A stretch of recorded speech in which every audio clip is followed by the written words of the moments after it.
This is the Education Gadfly Show.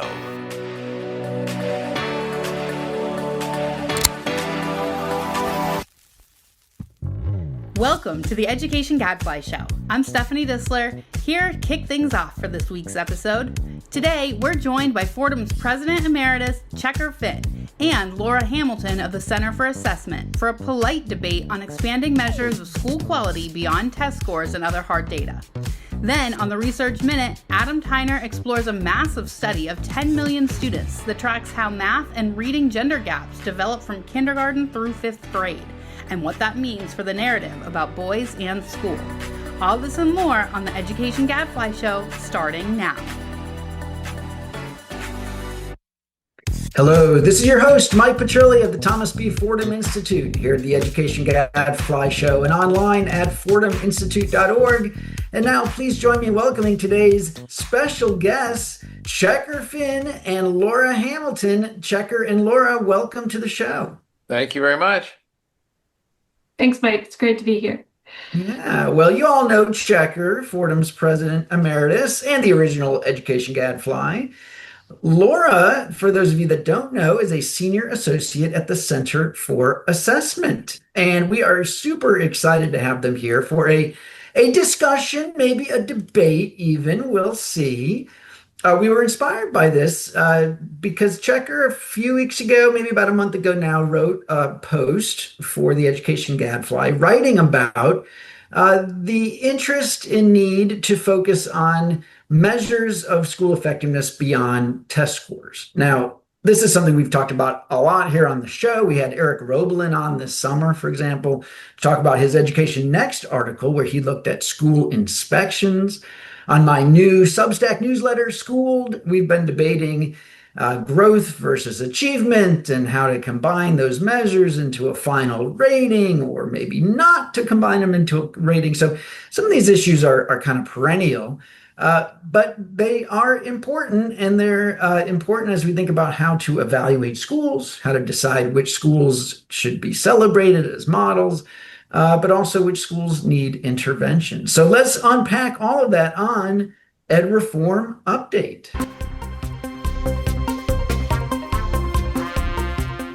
All right, Laura, well, why don't you go first? I mean, when you think about the basic problem that we have today, that we still, 25 years after No Child Left Behind, focus most of our school ratings on test scores, growth and or achievement, right? Maybe a handful of other things like graduation rates.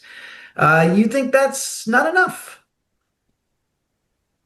Yeah, I so appreciate the opportunity to have this conversation with all of you, and I'm grateful for Checker's sort of provocation and response to what I wrote, because I think this is exactly the discussion that we all need to be having. I work at an organization that collaborates directly with states and large school districts and other nonprofit entities to help them develop assessment and accountability policies that will lead to the kinds of outcomes that we want for our young people across the country. And so, and before I came here, I did education research with a focus on assessment accountability. So I think a lot about this, and I was kind of driven to write that blog in part because we're hearing a lot of conversations about what should be measured in these large scale assessment systems, and I do want to distinguish large scale assessment systems from sort of performance-based accountability policies like the ones enacted under No Child Left Behind or ESSA, and we can talk about those differences and why it's important to make that distinction. But I've been just thinking a lot about, that when we have these debates about what to measure, I really think we need to start with bringing together a broad variety of perspectives to grapple with this critical question, which is, what are public schools for? How do we want public schools to contribute to preparation of graduates, but also to the broader communities in which they're located? They get taxpayer dollars, and so we need to be thinking about both the individual benefits and the collective benefits. And how do we think about this in the context of all the uncertainty regarding big issues like the implications of AI for careers or the increase in political polarization that we're seeing? I think based on the answer to that question, what are public schools for? We then need to think about, okay, so what are the key outcomes we want schools to promote? So moving beyond the generalities to defining or operationalizing constructs, and this even goes for core academic constructs like literacy. What does literacy mean? When we think about the kinds of tools that we have now to support reading and writing, the kind of reading that we're increasingly doing. And then which of those outcomes should be measured in large scale assessment systems and which ones should not? So just because it's an important outcome doesn't necessarily mean we should measure it or include it in large scale reporting.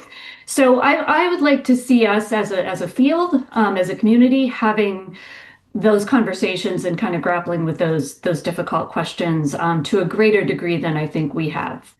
Okay, good. And yeah, and in the blog post, you certainly write about some of these things that people might group under social emotional skills, or we've talked about character traits, or and Checker, you found that somewhat persuasive, but also concerning. Hey, by the way, before I bring in Checker, I should note I forgot to welcome in David Griffith, my co-host. David, my apologies.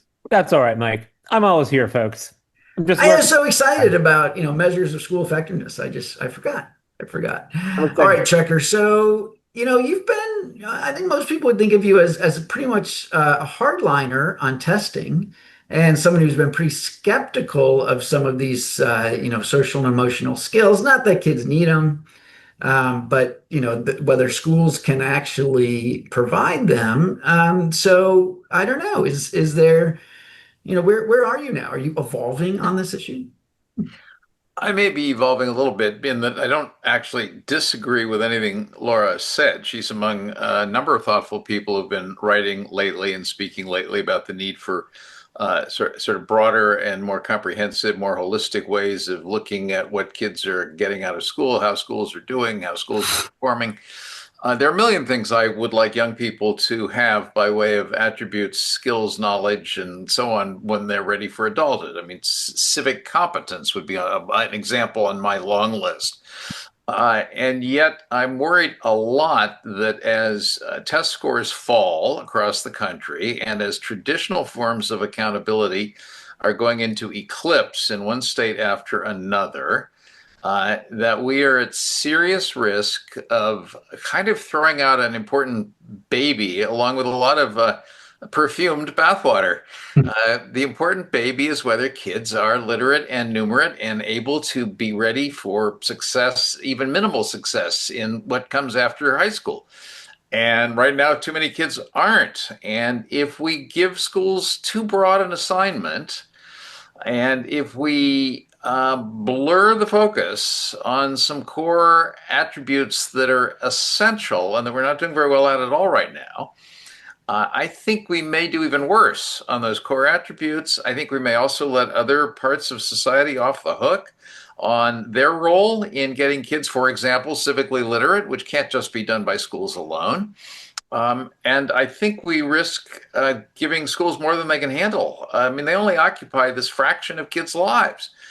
We can't hold them accountable for everything. Now, should large-scale assessment metrics look at a lot of things, report on a lot of things? Fine. But accountability systems for school performance, which is, I guess, where I'm single-mindedly focused here, need to focus on we know that schools and only schools do these things for kids, or they fail to. Yeah, and Laura, it feels like our experience has been that when you say to a local community or to business leaders or almost anybody, okay, let's have this conversation about what we value about schools and what, for whatever reason, the academic stuff always falls down to the bottom of the list. It's not, I don't know, you don't hear that many people saying what we really need is to raise test scores in English language arts and math. And even though if you eventually push people on it, they'll say, well, of course, those things are important. Okay, there's actually good research that stuff matters in terms of long-term outcomes, college going and careers and labor market. But in the conversations, it just feels, especially among educators, I would argue, there's too much interest in just dumping that and getting to this other stuff that feels more interesting and fun and that we relate to. I mean, how do we hold the line on some of this core academic work?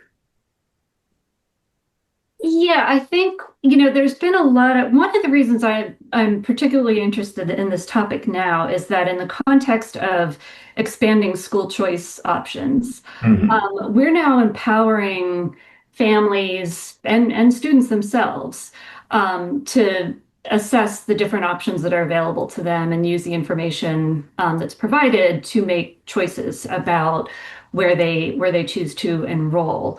And there's a lot of interesting research on how people make choices about where to attend school. And you see that actually academics do matter. So when parents are deciding, from selecting from a bunch of options, they do tend to put an emphasis on academic performance. They sometimes put an emphasis on academic growth. There's some research on that. But a lot of this depends on how you report and display the information, how accessible you make it. So I do not disagree whatsoever with Checker's assertion that we need to be worried about those things. I think where I would push back a little bit is in this idea that if we say, it's important for schools to promote a sense of belonging or to get kids to be kind of engaged and interested in learning, or to promote those civic out, because I would also put civic outcomes at the top of my list. We sort of set it up as if there's some zero-sum game here, where if you spend more time teaching collaboration or civic engagement, you necessarily reduce time spent on those core academic subjects. And that does not have to be the case. And in fact, the science of learning and development suggests that all of these things kind of happen in concert. And so that you as a student are more likely to develop those academic skills if you're doing so in a context that's characterized by, constructive, supportive relationships with the adults in the building, and you're having an opportunity to collaborate with peers, and you are kind of developing that sense of identity and engagement. So I'd like us not to talk about these things as if they're isolated. I know in practice they often get implemented that way. One of my frustrations with some of the conversation around social and emotional learning is that schools will sort of say like, well, we're doing SEL time on Tuesday and Thursday afternoons, and then we do academics for the rest of it. And that is completely divorced from how I think many of the leading lights and founders of the SEL movement would have liked to have seen those things get implemented. So I think that it's helpful to think about how learning actually happens in practice. And then you get to the more difficult conversation maybe about, well, then how do we measure these things? And we need to talk about that, because I'm not arguing that it's easy or straightforward or that we know how to do it. Yeah, no, and I also though that's right. That's a huge one, Laura. And I find again this persuasive, but as it plays out, let's say boil it down to an accountability rating, right? That it can be that there are now even more ways for schools to fail. In other words, maybe we end up with a system where in order to get an A, okay, now it's no longer enough to be a high growth school for English language arts and for math, you also have to do well on the engagement score and on the civic readiness score. And so in the real world, it can end up feeling like we're creating more and more ways for people to fail. I guess what I'm trying to get at is that, is it true that there isn't some trade-off that it's all about a win-win? I mean, David, what you have any opinions on that? I mean, I feel like on the right, we tend to be more comfortable with the idea that, hey, there are trade-offs and you just have to accept that. We can't do everything. And maybe on the left, there's more of an idea of saying, well, maybe there's do we really have to force a trade-off? Maybe not. I actually come down on the side of I'm not sure that there are necessarily, that's the key word, trade-offs, kind of to the point that Laura was making.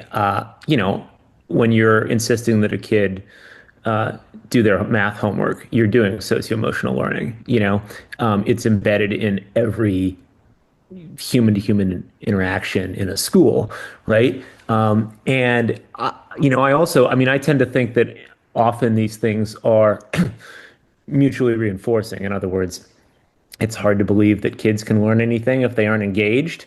But I can also turn that around and say, so if the test scores are showing me that they learned something, then aren't we capturing some of this other stuff that we say we care about? Is something. Do we really need more, right? If we see that the kids are rocking the tests and they're coming out ready to, ace every AP and IB exam, my guess is, there's a lot of human flourishing going on in high school. So I don't think it's a simple conversation.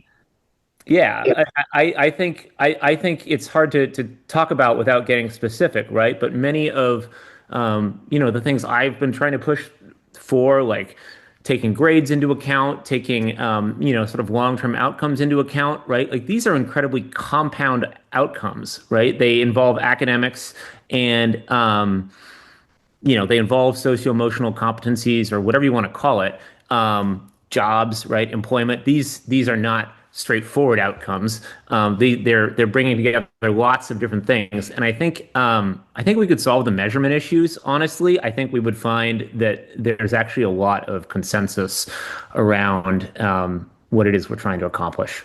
Yeah, well, maybe it's, I think about to get specific. Like there's been this discussion about Houston reforms under Mike Miles. I think it's fair to say that many of us really admire what he's doing there and pushing up student achievement, addressing some longstanding problems. But you hear the old complaints we used to hear in the NCLB days. Oh, it's all drill and kill.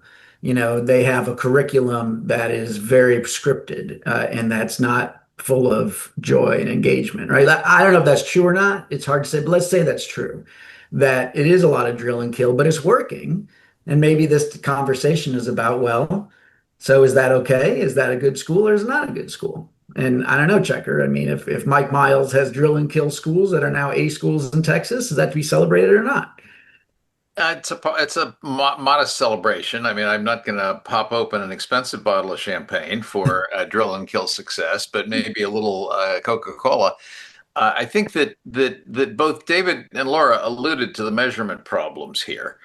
We're actually pretty good at kind of crude measures of literacy and numeracy, and even more sophisticated ones in things like AP and IB exams. We're really not very good at measuring civic readiness or joy or togetherness or compassion or working together or collegiality, a whole bunch of things.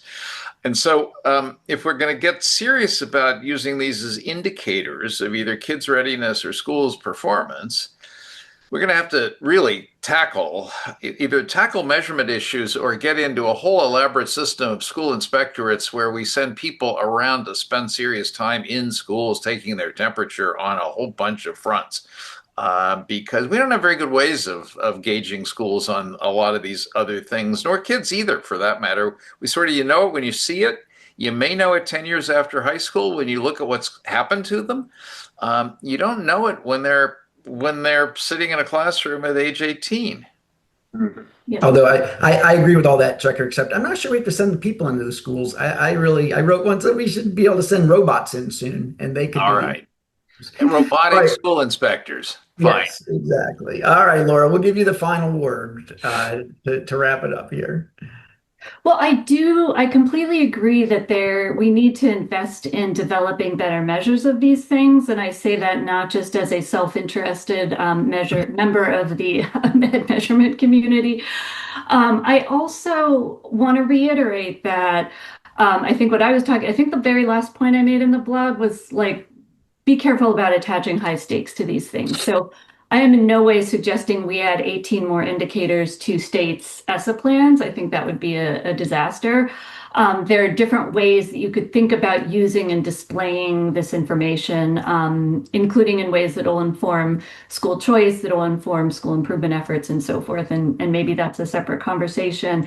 And I have to just respond, Mike, to your comment about how the right sees it and how the left sees it, because I don't think this is a left-right issue. I would like it not to be a left-right issue. I think that there are ways that we could, forge broad consensus around some of these ideas. And that gets to the importance of some of these civic outcomes that I think Checker and others have been really eloquent about promoting. So. Right. Well, good. Well, I like that optimistic look as well. Well, thank you, Laura Hamilton of the Center on Assessment, Checker Finn here at the Fordham Institute. Thanks so much for joining us. Great to be with you. Thank you so much. It's great. All right. Now it's time for everyone's favorite Adams Research Minute.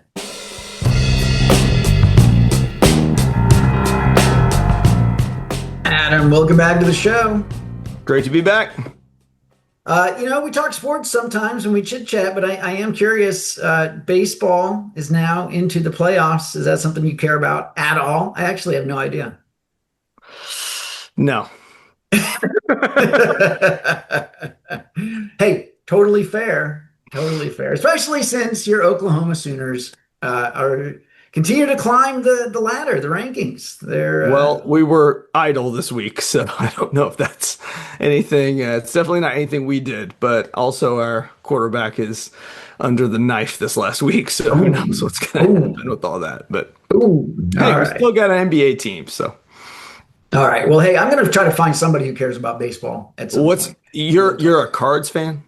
I am a Cardinals fan. We are not in the playoffs, did not come close. So I don't have all that much interest in it. In fact, I already deleted the MLB app from my phone for the season. So, I guess that tells you as well. Yeah, Michigan was off this week. Then we're coming back.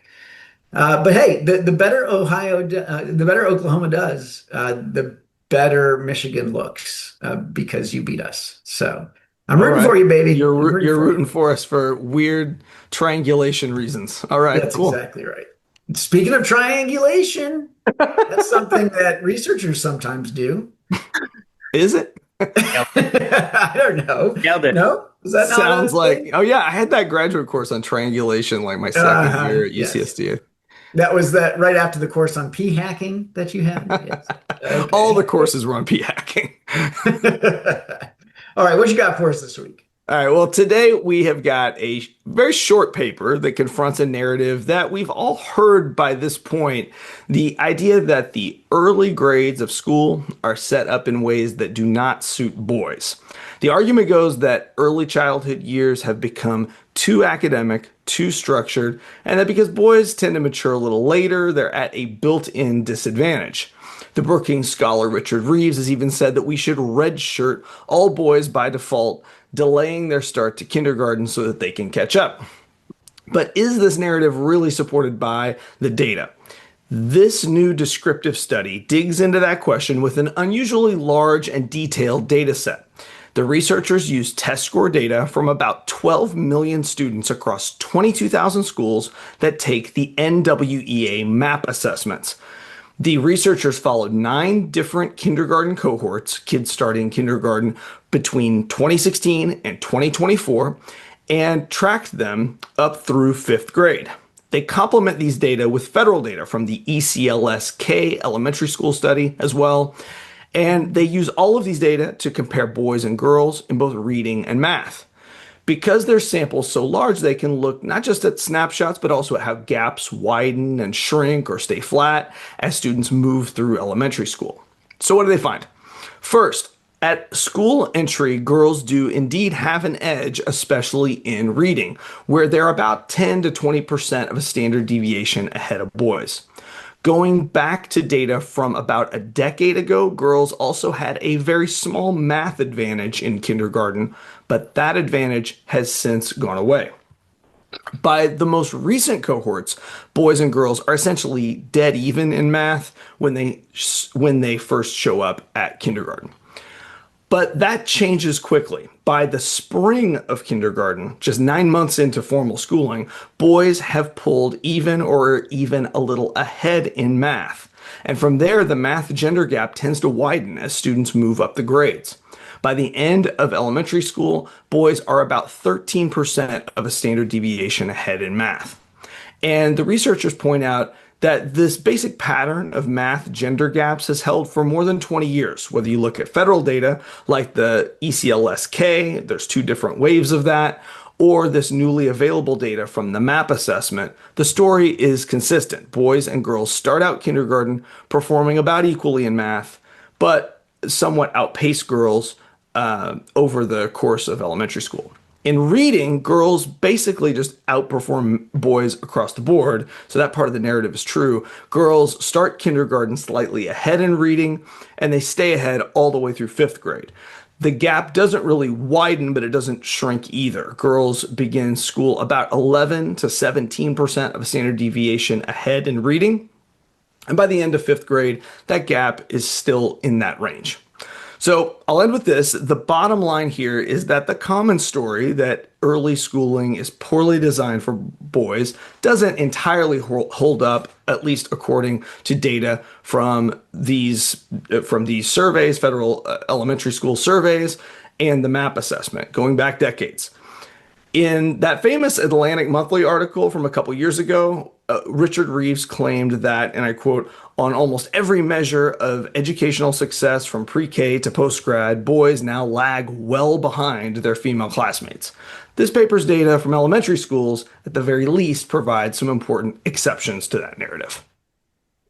All right. Very nicely done, Adam. Almost a minute. I mean, we haven't had that short a research minute in a long time, and it's a super important topic. And kudos to the NWEA team for doing these kinds of studies with their fantastic data. Yeah, I mean, I guess it depends how you read it, right? I mean, I guess, yes, of course, not in math, but kind of in reading. Like, there's still an issue in reading.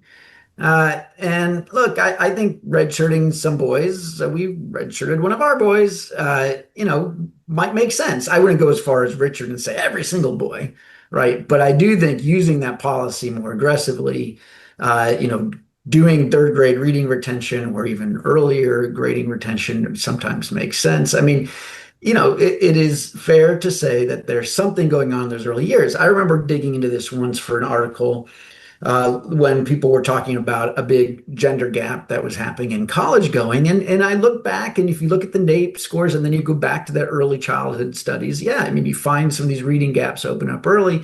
And one or two studies looked into the possibility that it was partly because of teacher bias, that when you asked kindergarten teachers about the reading abilities of their students, they tended to underestimate how good the boys were at reading.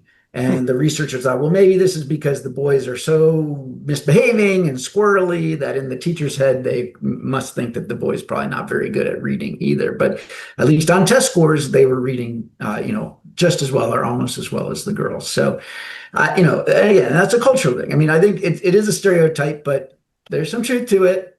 Maybe someday we'll get Adam's girls and David's boy together and see, is it true that it is harder for 5-year-old boys to sit still? David? Yes. We've answered that research question before when our families actually hung out together. Yeah. So look, I have a slightly different perspective on this than Mike. I mean, I don't have Mike's quite his obsession with the data, so I can't speak to all the different data sources quite so comprehensively. But I don't know. I think there are a lot of assumptions baked into these arguments around boys, right? Like the first one is that if boys are falling behind, right, that like schools must be doing something wrong, right? And, it's also very possible that schools aren't doing anything wrong and society is doing something wrong, right? And so we always have to be really careful about that sort of assumption. It's also possible that society isn't doing anything wrong either, and boys are just wired a little differently than girls due to some complicated scientific reasons that I'm not qualified to speak to. But it's kind of a leap to say, okay, well, boys are falling behind in these grades, right? Like, what are schools doing wrong, and why do they have an animus against boys? Now, listen, I'm at the start of my elementary school trajectory here, so perhaps my perspective will change. I do think it's true that boys have a hard time sitting still, and that can frustrate teachers. But I feel similarly about the redshirting thing. I'll just say, does the mere fact that boys might be behind coming in doesn't necessarily imply, or academically or developmentally, doesn't necessarily imply that we should hold them back a year, right? I mean, that is an incredibly fraught, complicated, difficult to answer question. And I'm not saying we shouldn't do it sometimes, but I was on the other side of this. I thought, well, like James is basically ready for the reading instruction he's going to get in kindergarten now and as a 4-year-old, and all the other adults in his life were saying, no, you can't do that to him. He's not ready for kindergarten emotionally. But I don't know. I don't think that we can just jump to conclusions. Well, they're behind. They should be held back. Yeah. They're falling behind. Schools are failing. Like, it's way more complicated than that. Well, and certainly I don't like the Richard Greaves argument. I like a lot of what Richard Greaves writes, and I think it's great that he's got this center on boys and men. But his argument that kindergarten and early elementary has become too academic, is the expectations are too unrealistic. I mean, this feels a little too much like people wanting to lower the bar, and maybe some tweaks. I mean, what I do buy is, hey, maybe we need 2 recesses a day in kindergarten instead of 1, or maybe we can do a better job at getting boys excited about reading through the kinds of books that they have access to. My son, who's a senior, is writing about, for his college apps, his love of history, which all started with Nathan Hale's Hazardous Tales graphic novels. If you haven't discovered them yet, go check them out, including the one on the Donner Party. That's right. It's not too early to introduce the topic of cannibalism to your elementary school student. I would say, by the way, note to parents, if you do redshirt one of your sons, note that, like my son, my younger son, they might go for their driver's permit while they are a freshman in high school, which is what's going to happen in a few days here in the Petrilli household. Let me just say this, Mike, since while we're on the topic of cannibalism. No, Yes. I was not going to jump off from that. I do think it's true that girls are doing well these days, especially once you get to college, right? And I don't know, what are the numbers? Like 60-40 now, right? And so I think it's valid and important to start talking about boys as a subgroup, right? The same way we talk about all the other subgroups, because boys are people too. I don't mean to suggest that we should just sort of brush off the fact that, boys are struggling in reading. Like, that's really important. Boys are 49% of society. So it's like, that's a really important subgroup for a million different reasons. I guess I'm just a little bit, it feels like the narrative has gotten a little bit out of control, and it's tied to larger things that are going on in society, where we're seeing men not behaving very well, and looking for explanations. There are many explanations. Some men. Sorry, some men. That's what I meant. Yeah. All right, we will leave it there. Adam, thank you for bringing that. I do really like that study. That is all the time we've got for this week. And so until next week, I'm David Griffith. And I'm Mike Petrilli of the Thomas B. Fordham Institute, signing off. The Education Gadfly Show is a production of the Thomas B. Fordham Institute, located in Washington, D.C. For more information, visit us online at fordhaminstitute.org.